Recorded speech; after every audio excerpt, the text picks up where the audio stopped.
Are you ready? Ready when you are. Where did you first have sex? Do you remember where you had sex? I don't remember, Charlie. You don't remember where you first had sex? You look disappointed, but you go on. You know, be kitchen or no.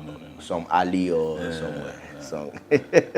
What's your favorite sport? Football. American football or soccer? Okay. Soccer, like from softball to gutter.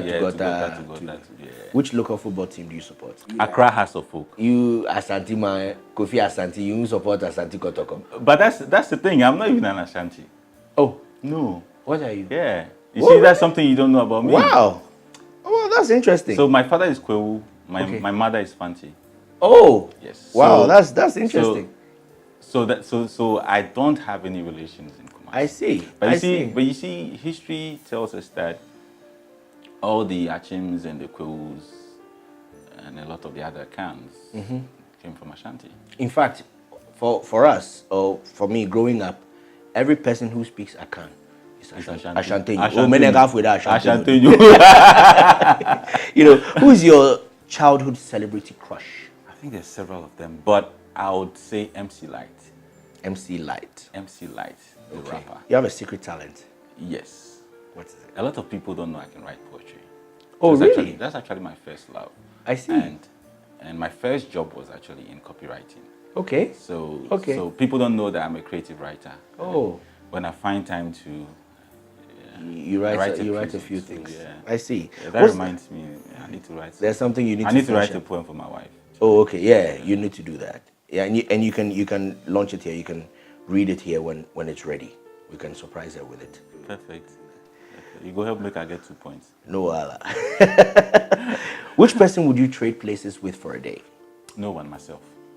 You're happy with yourself the way you are. What's the weirdest job you've ever had? I was having a conversation with a group of friends a while ago about having worked in a sandwich factory. Okay. And I think that's the most difficult work I've ever done. And the weirdest, anytime I look back, I did it for only 2 weeks. Sandwich factory? Yes. I mean, sandwich is not weird. I did it for 2 weeks, but I'm saying that because the trajectory of my work experience, that is a bit out of place. Okay. You know, but I mean, I went to the UK for holidays and I needed to make some money. I realized that, Charlie, the pounds someday inside. Right.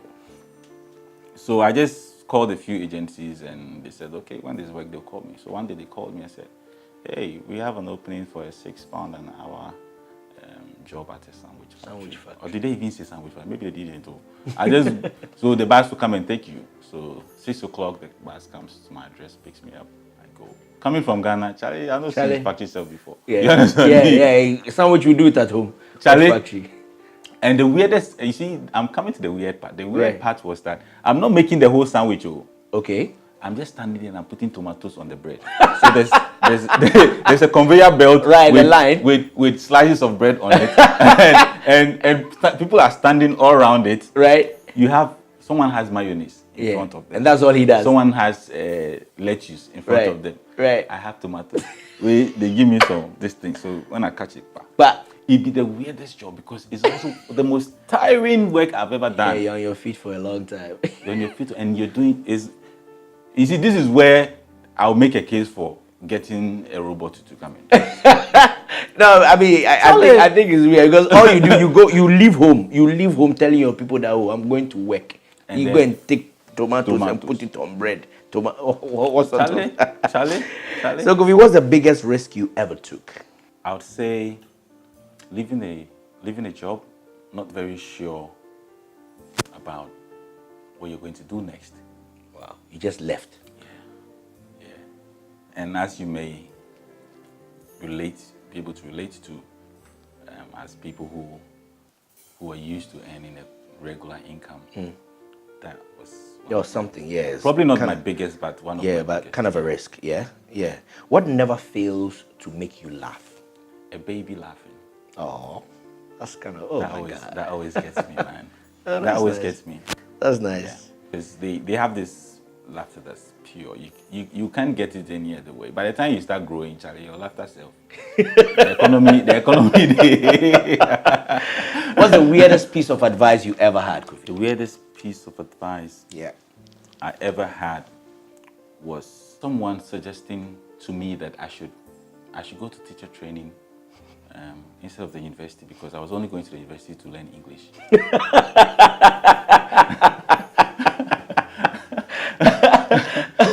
Wonderful. You see, you're laughing. You're just going to the university to learn English, so go to teacher training. It's much better for you. You can teach some people. Now English, yes, and you have a try. And teacher training.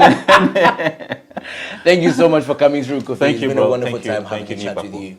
Thank you so much. Nice being here. Yeah. And don't forget, Yeah. you're going to read my wife's poem. Yeah. You know, you're actually coming here to read it yourself. You're going to come back on the show. Sweet. Well, it's been a wonderful time hanging out with Kofi Asante. He is a digital marketing professional, and I'm sure you've had a lot of fun this evening. You can catch me on social media at The Papusin. Make sure that you keep it unplugged.